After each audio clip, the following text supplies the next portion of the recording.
mengejutkan. PDIP mengatakan kalau Kaisang menarik untuk dijadikan calon gubernur.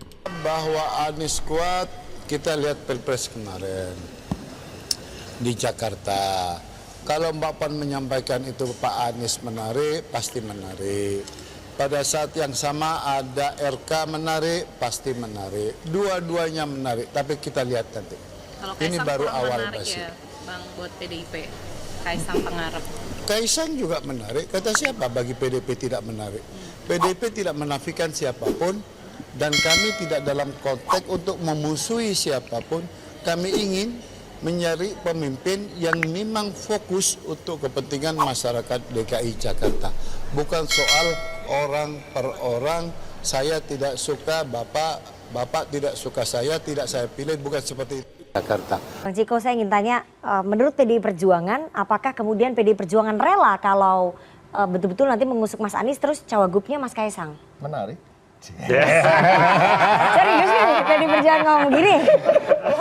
Terus? Jadi gini Nana, kalau Nana bisa membaca semua sikap-sikap kami yang berada di sini, semua sikapnya kan cair, saya terbuka. Oh, jadi PDI Perjuangan karena cair nih ini bukan saatnya kita sikut-sikutan, karena ini masih dalam proses penjaringan, proses kompetisi yang sesungguhnya belum dimulai. Artinya jangan sampai ini merusak apa yang menjadi persiapan ke depan. Nah, tadi kalau disampaikan tadi, kita harus akui bahwa Kaisang Pangarep ini kan adalah ketua umum partai politik yang partai politiknya meraih 8 kursi di DKI Jakarta. Jadi artinya ya apakah azas kepantasannya itu bisa diukur dari mana?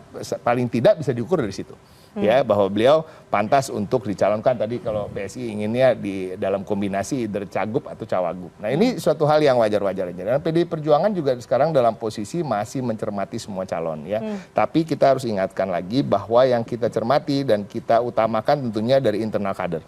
Karena di internal kader sendiri nama-namanya banyak yang beredar. Artinya itu dulu yang akan kita ajukan either sebagai cagup atau cawagup. Nah, sekarang kalau di nama-nama yang di luar tentu juga kita terbuka karena kemungkinan besarnya kan kita tidak akan mencalonkan cagupnya PDI Perjuangan dan cawagupnya juga PDI Perjuangan. Kita inginnya ada kerjasama politik. Jadi kalau misalnya cagupnya adalah eksternal, maka cawagupnya internal. Ya, tapi kan diharapkan tentunya kita berada di posisi yang di atas lah ya.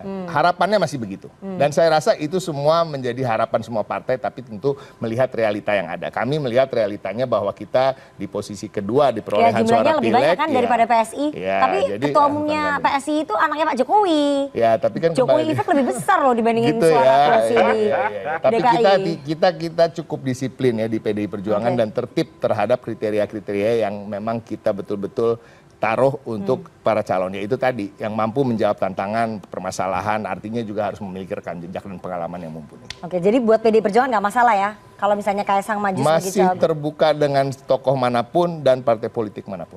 Ini kan melanggengkan politik dinasti, nggak masalah itu buat PDI Perjuangan? Ya kita harus lihat sekarang pada prinsipnya itu tadi yang harus dilihat adalah Kaisang sekarang adalah ketua umum partai politik yang berhasil mencapai 8 kursi di DKI Jakarta. Itu aja dulu. Oke. Ya. Kalau PDI Perjuangan masih membuka kemungkinan bagaimana dengan Nasdem, Mas Widi? Apakah kemudian Nasdem rela misalnya Mas Anies berpasangan dengan Kaisang? Kami masih fokus. Sampai minum dulu nih bentar ya. Silakan. Jadi memang kita masih fokus lah. Karena dari DPW DKI Jakarta sudah mengusulkan 3 nama itu. Kita mesti lihat teropongan dari Pak Surya nih. Kira-kira ini siapa nih buat di Jakarta. Dan kita hormati, kita apresiasi mitra koalisi kita di Pilpres PKB ya. Jakarta Kakak Hasbiala Ilyas mendeklarasikan Pak Anies. Bahkan juga menyampaikan nama tambahan yaitu Mas Kaisang. Ya menarik. Keadaannya masih 2024, tapi ya nanti saya tanya Mas Kaisang, berminat atau enggak masuk PDI Perjuangan? Nah itu video yang tadi bagus banget. Jadi gimana Pak? Enggak, sebenarnya mau apapun partainya yang penting niatnya baik ke depannya, apapun enggak masalah. Udah kayak politikus ngomongnya. Kesel. Dia nggak gini. Aslinya gimana aslinya? Aslinya nggak gini. Nggak tahu ada. Jaga-jaga wibawa. Yang ini kan kita nggak janjian tadi. Pak, jatuh tuh. Apa? Harga diri Bapak. Sementara Dedek Prayudi dari politisi PSI mengatakan belum tentu Kaisang akan maju. Itulah sebetulnya Puan juga tertarik untuk mengusung Kaisang, namun demikian Kaisang sebetulnya sudah tidak tertarik untuk masuk di PDIP dikarenakan PDIP terlalu sering melecehkan dan menjatuhkan. Lagi Pak Karni, Mas Kaisang itu belum tentu maju juga. Kenapa saya bilang begitu? Putusan MA ini kan belum terkonversi menjadi PKPU, ya. Dan ketika kita memikirkan bagaimana prosesnya ya terkonversi menjadi PKPU, ini PSI nggak tahu secara pasti ya dalam hal ini, apakah dia langsung KPU-nya yang mengubah PKPU, atau apakah harus ada pembahasan di DPR, apalagi sampai merevisi undang-undang dan lain-lain. Kami nggak tahu persis, karena memang kami lagi nggak serius atau nggak mikirin ke arah sini, Pak Karni.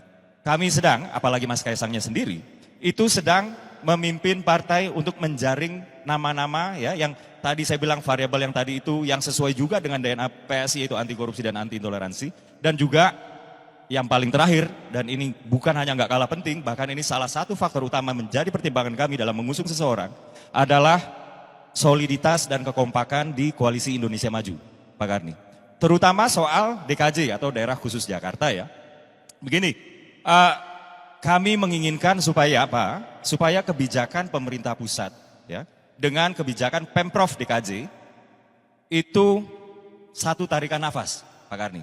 Contohnya supaya misalnya kayak begini ya, misalnya suatu hari ya kita pernah mengalami ketika pemerintah pusat kebijakannya ingin ke kiri, pemerintah daerah DKI dalam hal ini waktu itu masih DKI pinginnya ke kanan. Saya tidak ingin mengatakan yang mana yang benar, tapi di sini ada ketidaksinkronan dan kami tidak menginginkan kejadian serupa karena menurut kami di PSI yang dirugikan saat itu adalah ya rakyat banyak. Kurang lebih seperti itu Pak Karni. Apalagi Pak Karni, Mas Kaisang itu belum tentu maju juga.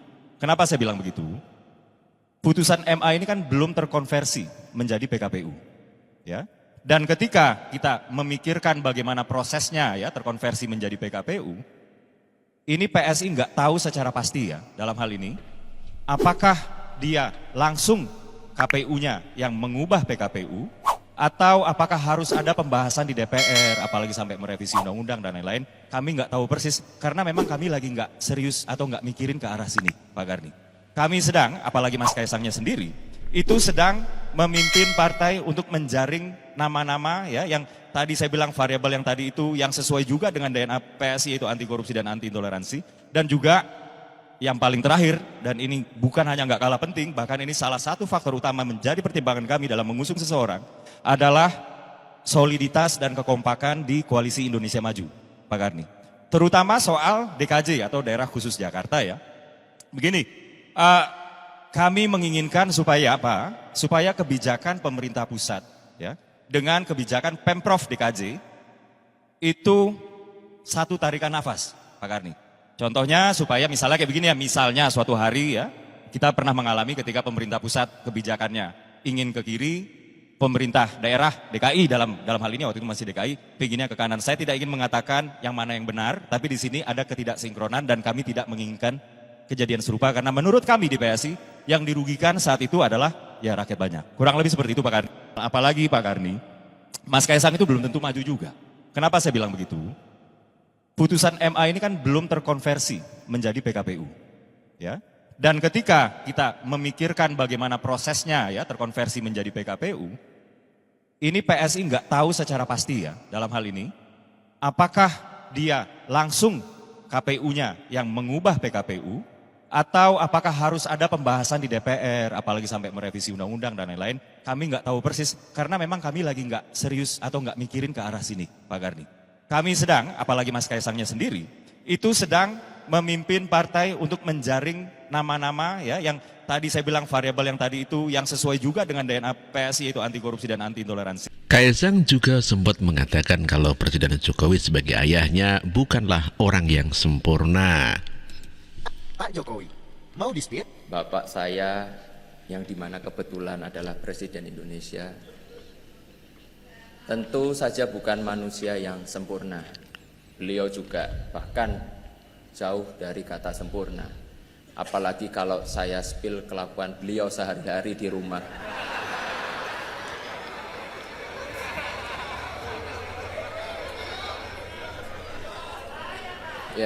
Ya bisa bahaya banget. Dan saya bakal kualat.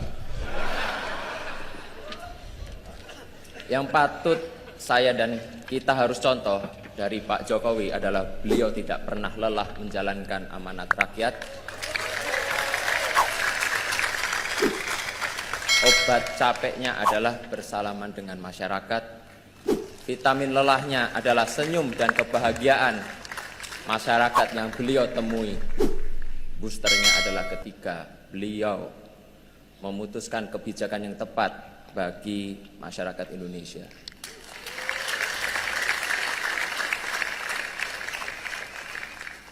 Beliau itu cuma capek kalau ngurusin cucu-cucunya yang ngeyel. Ya, itulah Kaisang yang begitu sangat lucu mengatakan ayahnya adalah ya bukan sempurna, dan tentu saja hiburannya adalah bersalaman dengan warga dan bagiannya adalah melihat senyumnya warga. Sementara Nasdem memang tertarik untuk mengusung Kaisang dikarenakan Kaisang telah rajin sholat Jumat dan menjadi pembicaraan ramai di masyarakat. Ya, Kaisang sholat Jumat di Jakarta menjadi ya perbincangan masyarakat. Aduh, ini ada apa teman-teman? Kaisang disebut Nasdem cocok pimpin Jakarta karena mulai rajin sholat Jumat. Apa ini, Cuk? Lagi panas-panasnya politik Jakarta, muncul sebuah pertanyaan besar. Apakah kebiasaan rajin sholat Jumat bisa menjadi tolak ukur buat mimpin Jakarta yang lebih efektif? Kan nggak mungkin, Pak. Perhatikan beberapa waktu kan kita lihat Mas Kaisang kan sudah mulai rajin sholat Jumat turun ke lapangan kan. Tentunya ini bagus di Jakarta, mungkin biasa di Solo atau di mana. Ini bagus sekali bahwasanya mungkin saja kita harapkan Mas Kaisang juga bisa maju di Jakarta. Poinnya kan satu, kita nggak bisa mengabaikan pentingnya pengalaman, visi, dan kompetensi dalam mengelola Jakarta. Kita butuh pemimpin yang tidak hanya rajin sholat Jumat, tapi juga bisa mendengar suara rakyat, rajin berinovasi, dan rajin beraksi.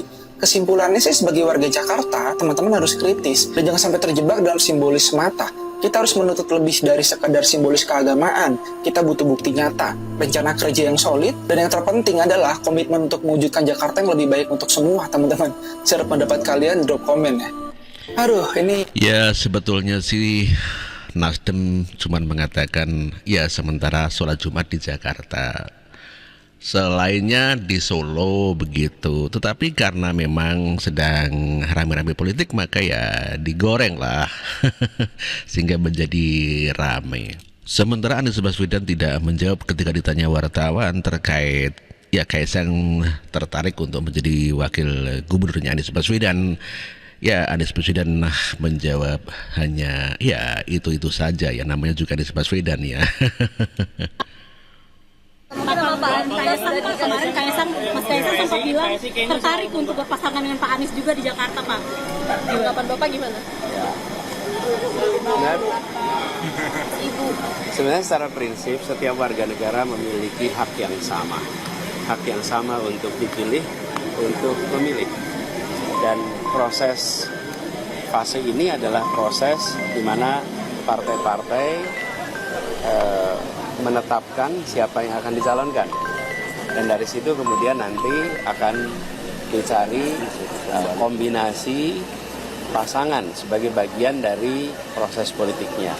Jadi pada fase ini saya bisa katakan secara prinsip negeri ini menganut prinsip itu. Semua punya kesetaraan kesempatan. Tapi Pak Anies mau nggak kalau dipasangin sama Kaisang? Sekarang ini kita memikirkan bagaimana agar tidak PKB sendirian, tetapi bisa bersama-sama dengan partai yang lain. Karena tidak mungkin bisa mengusung sendirian, bukan? Jadi urutannya itu dulu. Setelah urutannya itu sudah selesai, baru kita berbicara tentang pasangan.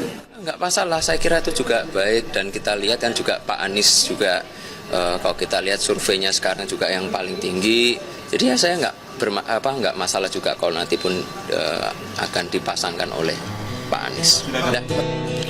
Ya, Kaisang mengatakan tidak mempermasalahkan Anies Baswedan dipasangkan dengan dirinya. Namun demikian Anies Baswedan kelihatannya tidak menjawab atas pertanyaan itu. Puan juga mengajak Kaisang untuk bergabung PDI Perjuangan begitu ya sebelumnya ya. Padahal Kaisang sudah menjadi ketua umum PSI. Hal demikian tentu berbeda dengan Ganjar Pranowo yang sepertinya tidak sreg dengan Kaisang. Mas Kaisang ikut PDI Perjuangan aja yuk. Ya, selamat untuk Mas Kaisang. Nggak ada tambahan lagi Pak? Ada khawatir nggak Pak? Wong jadi ketua PSI kok khawatir, jadi ketua PSI bagaimana selamat buat Mas Kaisang kan gitu. Ucapan selamat pada Kaisang juga disampaikan Ketua DPP PDI Perjuangan yang juga Ketua DPR Puan Maharani. Ucapan selamat disampaikan Puan sembari menggoda Kaisang beserta PSI yang dipimpinnya bergabung dengan PDI Perjuangan memenangkan Ganjar Pranowo. Yang bisa saya sampaikan, selamat untuk Mas Kaisang udah menjadi Ketua Umum PSI. Semoga amanah dan bisa bekerja dengan baik sebagai Ketua Umum. Selamat ya Mas Kaisang. Kan saya selalu mengatakan bahwa PDI Perjuangan terbuka, kami akan selalu bersilaturahmi. Namun memang semua partai itu mempunyai strateginya masing-masing dalam merangkul atau kemudian memenangkan capresnya. Jadi ayo Mas Kaisang ikut PDI Perjuangan aja yuk. Mas Kaisang ikut. Yuk ke PDI Perjuangan saja. Itulah merupakan ya permohonan Puan Maharani kepada Kaisang agar bisa masuk dengan PDI Perjuangan. Ya, Kaisang merasa cocok bila bergandengan dengan Anies Baswedan. Namun demikian bagaimana dengan ya merupakan